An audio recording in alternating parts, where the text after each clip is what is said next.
Dieu lui-même conduit ce culte de ce matin. Ce matin, je voulais nous parler un peu de la toilette. La toilette que nous irons faire. Vous savez, ce matin, avant de venir, chacun a fait sa toilette. Et c'est beau, hein? Chacun a essayé de voir, regarder plusieurs fois dans le miroir. Nous qui portons un peu la cravate comme notre frère Bruno, avec le frère Étienne. Et bon, on regarde, est-ce que c'est bien noué, est-ce que c'est bien placé, et tout cela. Et puis, comme nous allons parler de la toilette de l'église, nous allons sûrement parler beaucoup de la manière dont nos sœurs prennent du temps pour leur toilette. Et c'est bon.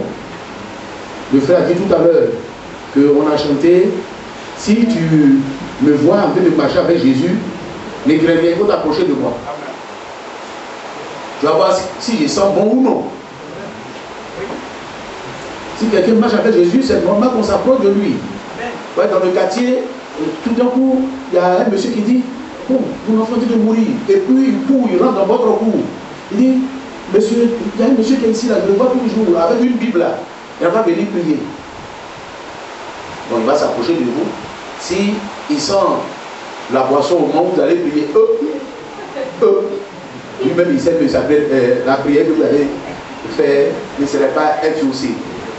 Que vous êtes en train de tuer encore son enfant. Parce que votre prière serait en abomination à l'Éternel. Alors c'est pas bon. On vient vous chercher, votre femme n'est pas là, et c'est une autre fille qui est couchée dans la maison. Vaut mieux ne pas. Non. Dormez, monsieur. C'est pas la peine. On s'est approché de toi, mais on a vu que tu ne sens pas bon. Et mais quand on s'approche, et puis on voit le visage rayonnant, et puis le parfum qui dégage de votre corps, c'est un parfum suave, bien. Le type dit, mon frère, il faut prier. Je sais que quand tu vas venir de prier, ça va marcher. Amen. La dernière fois, nous étions ici, il y a une jeune fille. Quand elle est venue par notre frère Gaston. Elle est assise et je lui ai demandé, ça va madame? Elle dit, ça va. Parce que je suis venu vous rencontrer. Je sais que mon problème sera résolu avant que je ne quitte ici. Amen. Et c'est bon ça, ça c'est une parole de foi. Une parole de foi. Et quand nous avons causé pendant près de 2 ou 3 heures du temps, et qu'elle devait partir, je lui ai dit, avant de prier pour toi, est-ce que tu te rappelles de la première parole que tu as prononcée en entrant ici? Elle dit oui, j'ai dit, en venant ici, j'ai des problèmes, mais le fait de vous rencontrer, mes problèmes seront résolus. Elle dit alors, sur cette base, nous allons prier le Seigneur. Amen. Et nous avons prié le Seigneur. Elle se disait non. Elle dit, pasteur, je suis tellement... Je ne lui ai pas demandé comment vous sentez après. Moi, je sortais. Elle est derrière moi, elle dit, non, je me sens tellement heureuse. Amen. Oh, je me sens tellement heureuse. Il dit, bon, que Dieu vous bénisse. Ce n'est pas nous. C'est Dieu qui doit faire son travail. Dieu doit trouver des gens, quand il s'approche de nous, il doit trouver que nous sentons bien. Et ce matin, nous voulons parler de ces toilettes-là. Dans Actes chapitre 15, notre frère Jacques, c'est pas moi, mais c'est le frère Jacques, le frère du Seigneur Jésus, c'est lui qui nous situe, Actes chapitre 15, verset 13. Il nous situe sur la volonté parfaite de Dieu à l'égard des païens. Oh, il dit une parole merveilleuse. La Bible dit, lorsqu'il eut cessé de parler, Jacques prit la parole et dit, homme frère, écoutez-moi. Simon a raconté comment Dieu a d'abord jeté les regards sur les nations pour choisir du milieu d'elles un peuple qui porta son nom. Alléluia. Quand Dieu a jeté les regards sur les nations, il a trouvé un peuple. Dieu a trouvé un peuple qui porta son nom. Et Jacques ne dit pas que, comme si moi parlais comme ça, moi aussi je parle et puis c'est fini. Il va faire asseoir ce qu'il dit sur la parole de Dieu. Il dit, et avec cela s'accordent les paroles des prophètes, selon qu'il est écrit. Après cela, je reviendrai, je relèverai de sa chute la tente de David, j'en réparerai les ruines et je la redresserai, afin que le reste des hommes cherche le Seigneur, ainsi que toutes les nations sur lesquelles son nom est invoqué. Alléluia. C'est sur ça que nous nous reposons. Nous nous reposons sur ça. Et l'homme de Dieu, l'un des messagers des âges, le frère Paul, dans Acte 28, verset 28, il dit aussi, sachez donc que ce salut de Dieu a été envoyé aux païens et qu'ils l'écouteront. Alléluia. C'est ça qui a fait qu'on aimerait là ce matin. Le salut de Dieu est venu jusqu'à nous, nous les païens. Et nous l'avons écouté. Dieu, lui, dans le ciel, lui, il savait qu'on allait écouter cela. Il savait. Parce qu'il est le Dieu tout-puissant, le créateur de l'univers. Dans sa préscience, il savait qu'on allait écouter. Alors, il nous a destinés à son salut. Oh, Dieu est bon. Dieu est vraiment merveilleux. Dans le même livre des Actes des Apôtres, au chapitre 13, l'apôtre Paul, en parlant, dit de bonnes paroles.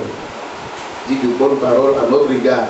Et nous sommes heureux de savoir que nous qui n'étions pas de la race des Israélites, nous avons été aussi greffés à l'olivier.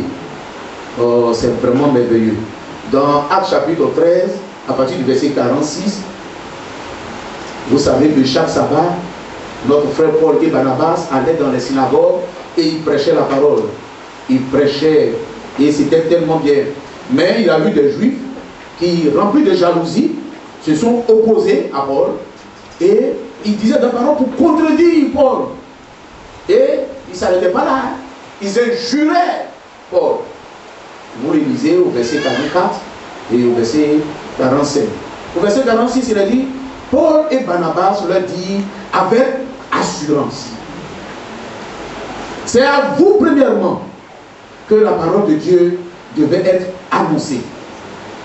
Mais puisque vous la repoussez et que vous vous jugez vous-même indigne de la vie éternelle. Oh, mais ça c'est fort. C'est très fort. La vie éternelle. Tu dis, je m'en fous de la vie éternelle. Les Juifs ont dit ça. C'est pour cela que l'apôtre Paul en parle. Et nous, ça nous fait mal. Parce que c'est un peuple que nous aimons. Et quand nous entendons dire que d'autres ont repoussé la vie éternelle, c'est difficile. Mais Dieu a fait cela pour nous. Dieu les a laissés faire pour que cette vie-là vienne à nous aussi. Et c'est vraiment bien. Voici, nous nous tournons vers les païens. Oh, quand les Juifs entendent ça, la jalousie monte. Ils sont fâchés. Cette parole devait parler chez les païens. C'est le Dieu. Mais Pierre a dit, il leur a donné le Saint-Esprit comme il nous l'a donné à nous aussi. Il n'a pas fait d'acception de personne. Tu as eu pitié de nous. Tu as eu pitié de nous. Nous nous tournons vers les païens. Car ainsi nous l'a ordonné le Seigneur. C'est le Seigneur qui a ordonné cela. J'étais établi pour être la lumière des nations, pour porter le salut jusqu'aux extrémités de la terre. Oh, ça marche bien avec le psaume 98, verset 3. Le frère Élisée va nous lire ça, psaume 98, verset 3. C'est bien dit là-bas, une bonne parole pour nous. Et c'est merveilleux ce que Dieu a fait. Psaume 98, verset 3. Tu es arrivé?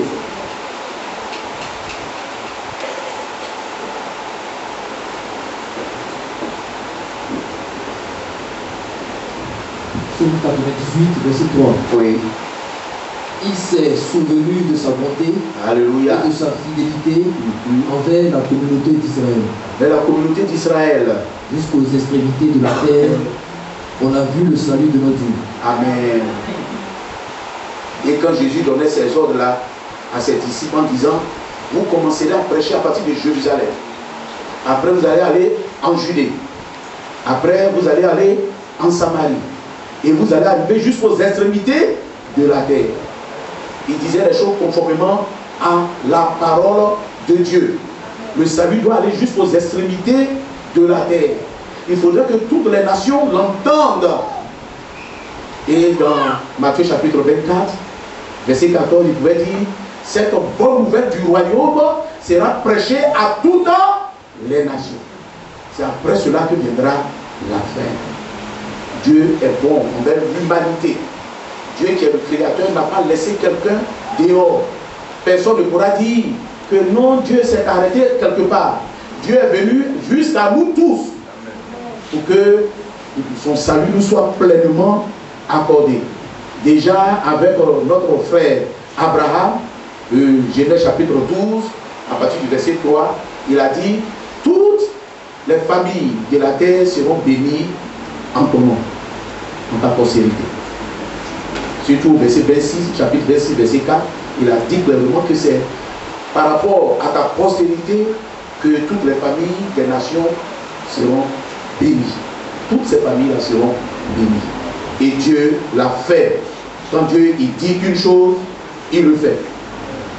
Et dans le livre d'Esther que nous allons lire, Esther chapitre 2, Esther vient avant Somme. Avant Job, avant Somme, on trouve Esther. Esther chapitre 2.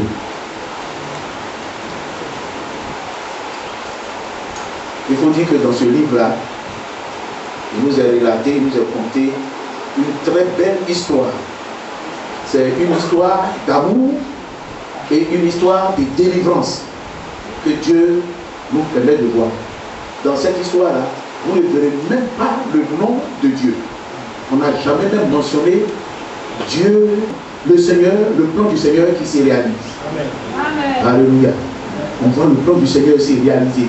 Les choses sont placées comme Dieu, il les a disposées comme lui, il voulait disposer les choses. Parce que Dieu prend soin de son peuple. Dieu prend soin de son peuple. Quelquefois, on est là, on pense que comme Dieu, il semble que Dieu n'est pas là, mais Dieu est là. Amen. Dieu est là. Ses regards sont toujours sur ceux qui marchent dans sa parole, dans la droiture de sa parole. Et Dieu est là et il veille. Et nous voyons qu'une jeune fille a été emmenée avec ses parents à Babylone. Il est écrit au verset 1, on lit ensemble. Après ces choses, lorsque la colère du roi Assuérus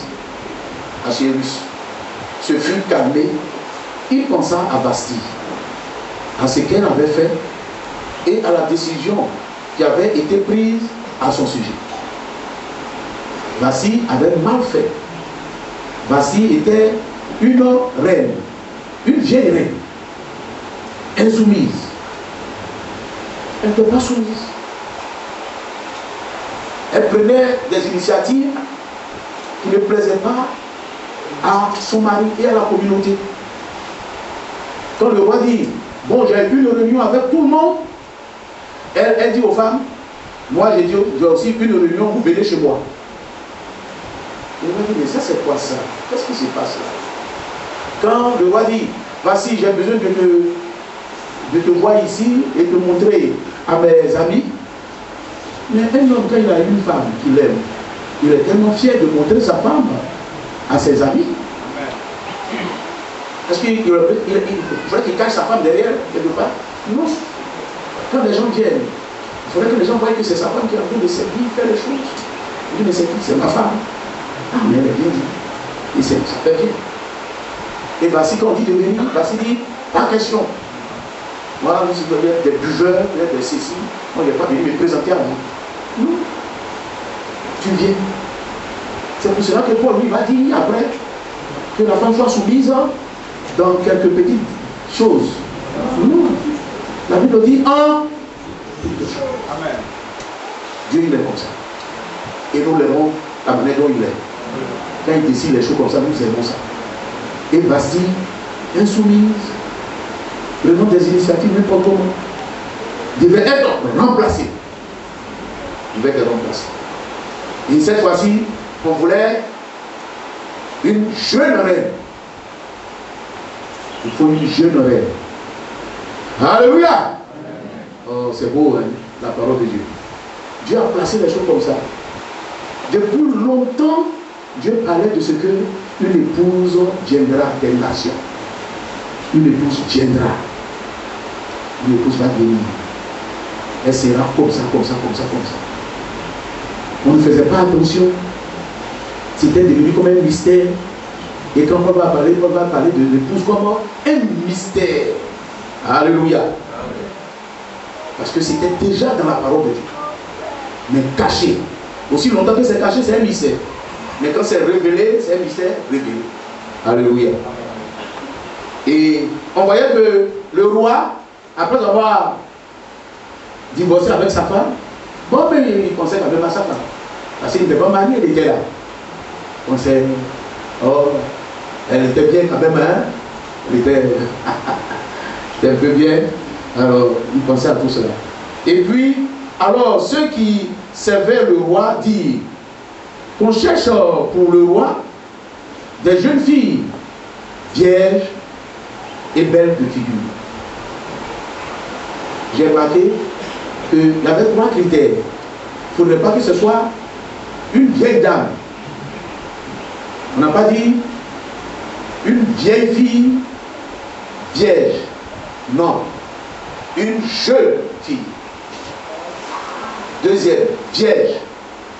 Troisième, belle de figure. C'est ce que les autres qui entouraient le roi ont dit au roi. Et la Bible nous dit, et que le roi établisse dans toutes les provinces de son royaume des commissaires chargés de les rassembler toutes les jeunes filles vierges et belles de figure à Suse, la capitale. Ce n'est pas Suse que les gens boivent dehors. C'est Suse, la capitale. Sous la surveillance des guets, l'énuque du roi, le gardien des femmes, qui leur donnera les choses nécessaires pour leur toilette. C'est de là qu'on va tirer une jeune fille. Et que la jeune fille qui plaira au roi devienne la reine à la place de Bastille. C'est-à-dire eut l'approbation du roi et il fit ainsi. Voilà. Les critères étaient donnés. Les jeunes filles doivent aller pour pouvoir être, chacune doit tout faire pour être une reine. Quand elles ont été choisies dans les villes de l'intérieur, vous savez, quand les gens font Miss Côte d'Ivoire, Miss au monde, Miss ici, on ne commence pas, et puis un bateau dit, déjà, les filles qui sont là, voilà. Non, non. On les sélectionne depuis les villages, les sous-préfectures. On les sélectionne jusqu'à, bon, ceux qui sont sélectionnés à venir à Abidjan, c'est pas mal déjà. Elles ont eu déjà beaucoup de cadeaux. Alors quand tu viens, sûrement, certainement, c'est pour devenir reine, c'est pas pour être seulement reine de beauté, reine de tout le royaume. Alors chacune est venue sûrement avec tout ce qu'il faut pour être plus belle. Plus belle. Ce matin, nos soeurs, quand on regarde leur visage, elles ont fait tout aussi pour être belles. Et c'est normal. Si quelqu'un dit, bon, mais non, non, il ne faut pas faire ceci. Mais une femme, elle est faite pour être belle. C'est comme ça que Dieu a fait ça. C'est comme ça que les choses sont. Un homme, il se lève, il porte quelque chose, un tricot, allez, il est parti. Il n'y a pas de problème. Il s'est bien lavé, il a mis un peu de parfum à droite, à gauche. Mais l'enfant, frère, lis-nous le verset 3. Sous la surveillance, tu commences par sous la surveillance des guets et vous allez voir. Le verset 3. Sous l'autorité des guets, oui. l'eunuque du roi responsable des femmes, il leur fournira les produits cosmétiques nécessaires. Voilà. Les produits cosmétiques nécessaires. Il faut de la poudre, il faut pas encore de la crème. Et les crèmes, il faut plusieurs façons. Il y aura des sections de riz. Il faut mélanger telle crème à telle crème pour que la peau soit. Quand la peau est douce, le monsieur est d'accord. Hein? Le monsieur va toucher la peau de sa femme, mais il est heureux. Il dit, ma femme a une peau douce. Si la peau est rugueuse, il va baisser la tête. Mais une peau rugueuse, qui vient avoir ça? Personne. Tout à l'heure, le frère a parlé de quand on s'approche. Il faudrait que quand on met le nez vers les cheveux, ça sent bon. C'est important. Les habits sentent bien. C'est important pour les gars. Et en ce moment-là aussi, en ce temps-là aussi, ils avaient des produits pour mettre sur le corps pour que ça sente bon. Mais ça sera la reine du roi. La femme du roi. Il faut penser à cela. On dit oui, la reine est passée là, tout de suite. Mais on était bien, on sentait bien ici. Après la reine est passée. Mais qu'est-ce qu'ils sont comme ça? C'est pas possible. La reine. Allez-y demander à Elisabeth Elisabeth combien même? De l'Angleterre. Elle s'habille bien la guerre. Oh, elle est toujours là. Quand elle est en jaune, c'est parfait. Elle est en bleu, parfait. Il n'y a pas une dame qui s'habille comme cette reine-là. Elle est tout le temps bien habillée. Elle fait tout possible pour être Elle a plus de 80, hein? Mais elle est toujours belle. C'est pas possible. Et la femme, elle est comme ça. Alors, les gens disent, il faut donner des produits de toilette. Il faut bien que les jeunes filles qui l'arrêtent pour le roi. Et ça, c'était très important. Mais, tout le monde doit être sous la surveillance et sous l'autorité d'un monsieur qu'on appelle Égé. Quelquefois, on écrit Égaï. C'est la même chose. Il y a quelqu'un qui est le gardien des femmes chez le roi. Il y a quelqu'un qui est le gardien des femmes chez le roi. Il est élu. Oh, gloire à Dieu. Alléluia. C'est lui qui suivait. Le roi, là, si tu es passé devant le roi une seule fois, le roi peut ne pas te voir, ça fait même 20 ans, il ne s'occupe même pas de toi. C'est même pas si tu es passé même. Mais c'était Égé qui doit te surveiller toujours. Mais s'il n'était pas élu, il va faire des enfants au roi. Et ce n'est pas normal. On va en parler tout à l'heure. Ce n'est pas normal. Il faut que les serviteurs de Dieu qui s'occupent de l'église soient élus. Amen. Ils n'ont pas besoin de trouver des postérités. Jésus l'a déjà, c'est bon. Les enfants là sont à Jésus. Ce n'est pas leur enfant. Ils n'ont pas droit à faire quoi que ce soit sur eux. Tout ce qu'on leur demande, Jésus a dit, vous êtes des serviteurs inutiles. Vous servez, quand vous avez fini de servir, vous êtes laissé tranquille. Vous n'avez pas le droit de faire du mal à l'église. Et pour cela, il fallait que cet homme soit eunuque. Il était eunuque. Et il avait la garde de toutes les femmes du roi. Et c'est lui qui doit donner ce qui est nécessaire. Alléluia. Nous aimons bien cette histoire. C'est une très belle histoire. Alors, on va voir qu'il y a une jeune fille qui va s'approcher. Il avait à Suse, il avait dans Suse, la capitale, un juif nommé Mardoché, fils de Jaïr, fils de Chiméi, fils de Kis, homme de Benjamin. Aujourd'hui, nous ne parlerons pas de cet homme. Parce que quand vous voyez sa généalogie, vous voyez d'où cet homme vient. C'est sûrement un cousin ou un petit-fils de Saül aussi. Vous voyez, Saül est fils de Benjamin. Il est fils de Kis. voyez que c'est Mardochée descend de là. Il y a un travail que Saül n'a pas pu faire. Et grâce à Mardochée, les choses vont se faire. Alléluia. C'est pour cela qu'on voit l'ombre, la présence, pas l'ombre, mais la présence du Seigneur se faufiler dans l'histoire d'Esther. Et cet homme appelé Mardochée, qui avait été emmené de Jérusalem parmi les captifs déportés avec Jéconias, roi de Juda, par Nebuchadnezzar, roi de Babylone, il éleva Hadassah, qui est Esther. J'aime bien aussi le nom Hadassah. Esther, son nom s'appelle aussi Hadassah. Bon, les frères qui font encore les enfants, nous on a fini. Si il veut l'en donner, il peut donner. Alors, fille de son nom, car elle n'avait ni père ni mère. La jeune fille était belle de taille et de figure. À la mort de son père et de sa mère, Mardochée l'avait adoptée pour fille. On avait demandé que ce soit une jeune fille, vierge et belle de figure. Mais notre sœur avait quelque chose un peu plus. Alléluia. Elle était jeune fille, vierge, belle de figure, belle de taille.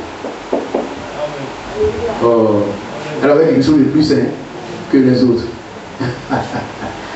Vous allez voir que ça va compter. Ça va compter. Quand on est joli comme ça, on est belle comme ça, c'est pas pour aller donner ça au dehors. Pour aller faire des choses. Les jeunes filles, ne faites pas ça.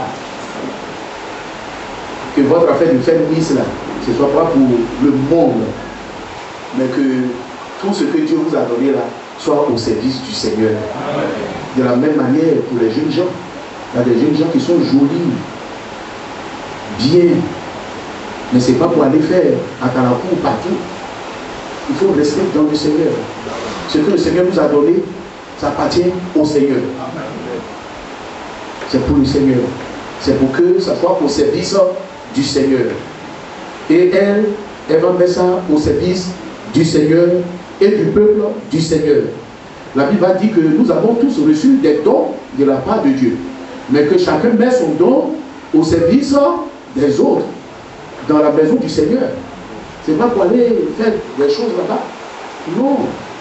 Il ne faudrait pas que ça soit ainsi au milieu de nous. Et notre soeur était jeune fille, elle était vierge, belle de figure, belle de taille, et vraiment, elle remplissait vraiment les conditions. Mais elle avait d'autres atouts encore que nous allons voir. Parce que c'est une jeune fille très douce, soumise, déterminée. Une jeune fille qui écoute les serviteurs de Dieu. Vous allez voir. Lisez attentivement, vous allez voir. Quand elle voit que quelqu'un a été établi, elle fait très attention à cette personne. Quand elle a vu que c'était pratiquement son cousin, c'est son cousin qui l'a élevé, mais elle était soumise. Au verset 10, il a dit, est-ce qu'elle ne fit connaître ni son peuple, ni sa naissance, car Mardochée lui avait défendu d'en parler. Elle écoutait Mardochée. Elle faisait ce que Mardochée lui demandait. C'est comme ça que l'Église doit faire. Parce qu'Esther représentait l'Église. L'Église doit se comporter de cette manière. Elle n'a pas le droit de faire ce qu'elle veut. Quand Vasti a fait ce qu'elle veut, mais le roi l'a mis de côté. Quand Israël a commencé à se prostituer avec les Baals et à faire ce qu'elle veut, Israël était la reine, la femme de Dieu, l'épouse de Dieu. Dieu l'avait appelé mon fils. Dieu l'appelait mon épouse. Dieu l'a appelé mon peuple. Mais à un moment, dans Isaïe chapitre 1, verset 21, Israël a commencé à se prostituer. Juge chapitre 8, verset 33, Israël s'est prostitué avec les Baal. Et elle est partie jusqu'à dire que Baal, je voulais dire le nom de... Elle a donné un nom à un autre Baal qui était, c'est-à-dire le Dieu de l'alliance. Quoi? Dieu qui a fait l'alliance avec toi sur le Sinaï, tu l'as abandonné pour aller vers un autre Dieu? Non, Dieu ne supporte pas ça. Le Seigneur ne supporte pas. Le Seigneur ne veut pas que son église aille de manie en manie. Non, non, non. Dieu ne veut pas. On va lire tout cela dans Jérémie chapitre 3. Frère, tu veux nous lire ça, Jérémie chapitre 3, verset 1 à 3.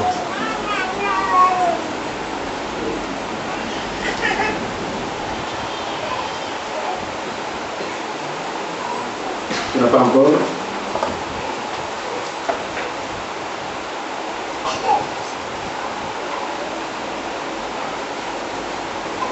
Jérémie chapitre 3, commence à lire au verset 1.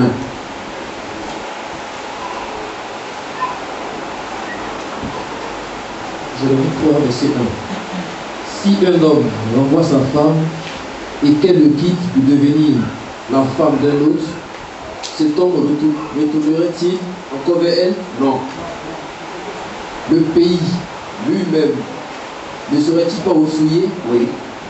Et toi, tu t'es prostitué à de nombreux amants. Et je reviendrai à moi, déclare l'Éternel. Vous voyez, c'est ce qu'Israël a fait. Continue. Lève les yeux vers les hauteurs et regarde. Où ne t'es-tu pas prostitué? Tu te tenais sur les chemins à leur disposition, comme l'Arabe dans le désert. Tu as souillé le pays par tes prostitutions et par ta... Ont-elles été retenues et les dernières pluies ont-elles manqué? Cependant, tu as adopté l'attitude obstinée d'une femme prostituée. Tu n'as pas voulu avoir honte. Merci. Voilà ce qu'Israël a fait. Et c'est pour cela que Dieu a abandonné Israël. Et Dieu est à la recherche d'une autre femme qui va être douce, soumise, une femme qui ne se rebelle pas, une femme qui va rester tranquille pour que le Seigneur l'amène à la perfection.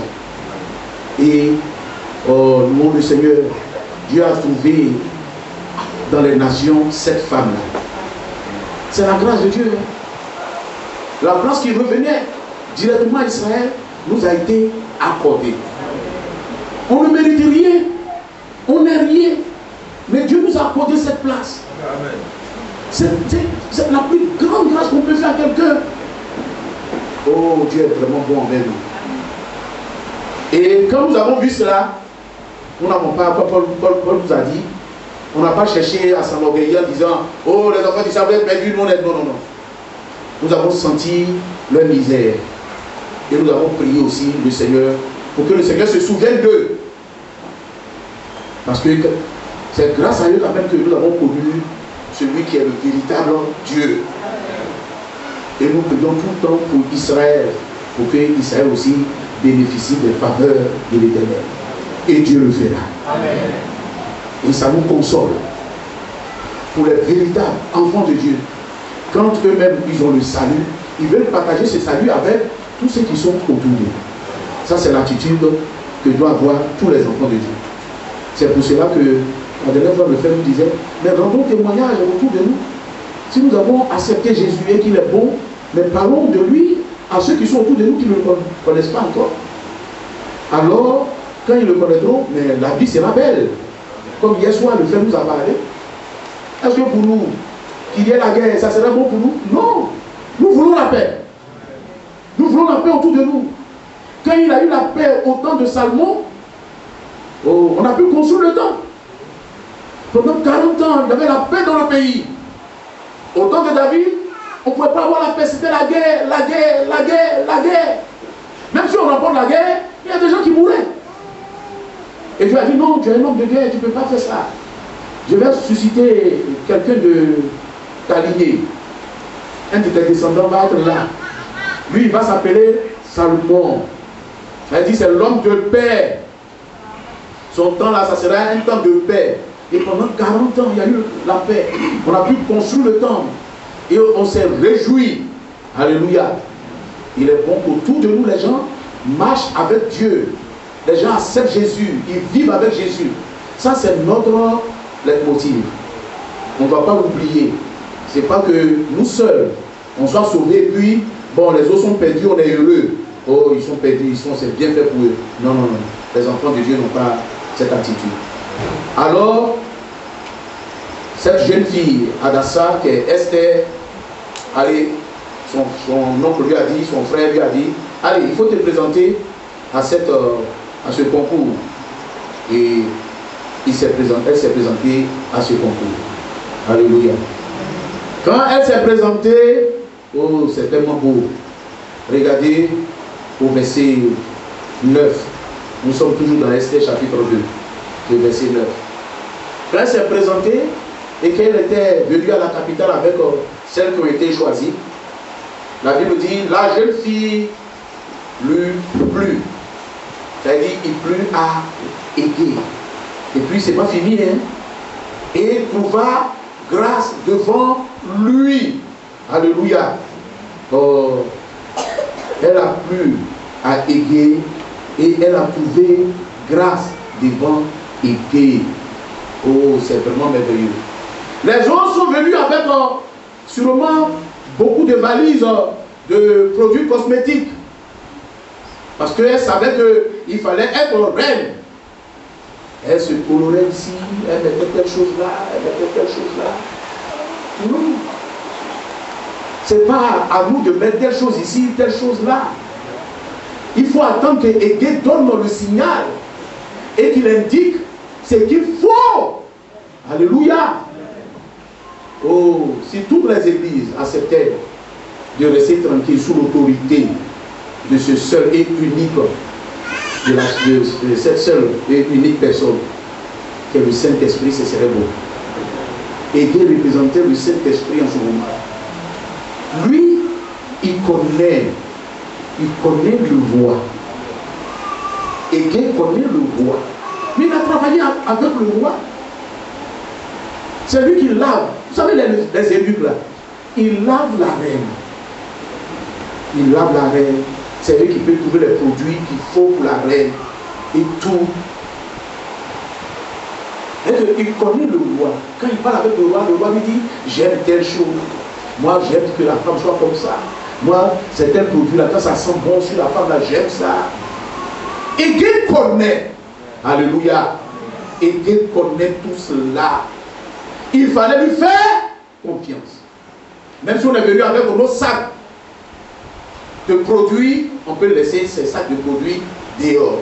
De manière quand elles sont arrivées au verset 2, nous avons vu déjà jusqu'au verset 3, on a dit les choses nécessaires pour leur toilette. Il y avait déjà chez le roi les choses nécessaires. On peut jeter notre valise dehors. Quand on vient à Jésus, on jette tout dehors.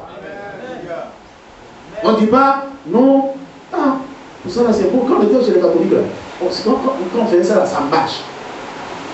Quand on était chez les assemblées de Dieu, le prêtre nous a dit, le pasteur nous a dit, si on fait ça, quand j'ai vu un frère qui faisait ça, sa vie marchait. C'est bien. Maintenant, nous ne sommes plus ni aux assemblées de Dieu, ni aux protestants, ni aux pentecôtistes, ni à toutes ces choses-là. Nous sommes venus maintenant à Jésus. Alléluia. Quand on vient à Jésus, on jette tout ce qu'on avait. Ce qui était même bon, on peut jeter ça dehors. Et on s'attend au Seigneur. Amen. Les autres sûrement ont commencé à mélanger leurs produits avec ce que Égée donnait.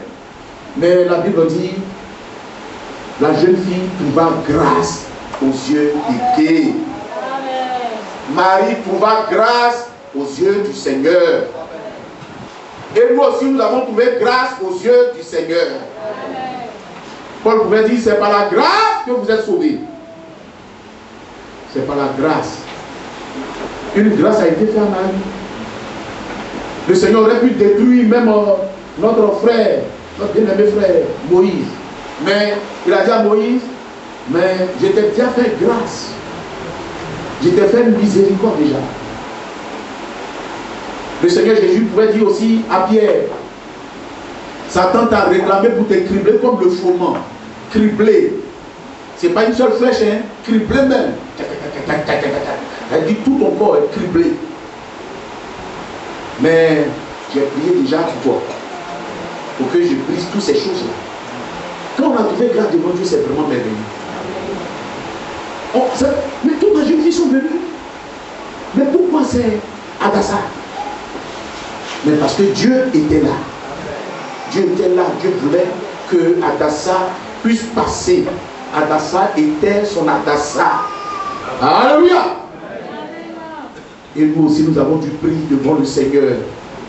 Quelquefois, on ne se rend pas compte. Mais nous avons du prix devant le Seigneur. Alléluia. Égé était là. C'est lui qui devait donner tout ce qu'il faut.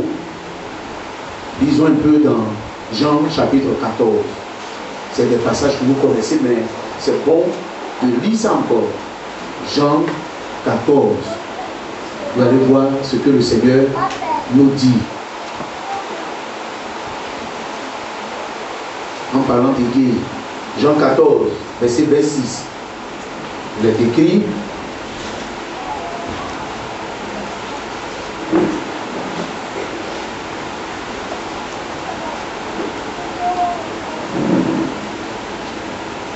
Jean 14, verset 26. Mais le consolateur, l'Esprit Saint, que le Père enverra en mon nom, vous enseignera tout au jour et vous rappellera tout ce que je vous ai dit. Quand Esther était devant Égé, elle ne faisait plus rien. Elle s'attendait seulement à Égé. Elle a vu que